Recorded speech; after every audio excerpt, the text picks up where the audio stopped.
சுமை கண்டு விரலாத சேவகன், கொள்கையில் மாறாத கோமகன், இவன் திசையெங்கும் காத்திடும் திருமகன்.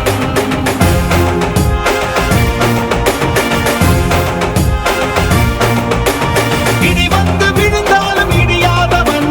இடரென்ன வந்தாலும் இடராதவன், பதறாமல் சிதறாமல் அதிராமல் உதிராமல் இருக்கின்ற பலம் பெற்றவன், எதிரிகள் எவரென்று எண்ணாதவன், தோல்வியின் விளிம்பிலும் குபடாதவன், விலை என்ன தந்தாலும் படையாதவன், எளிமைக்கு இவன் என்றும் துணையா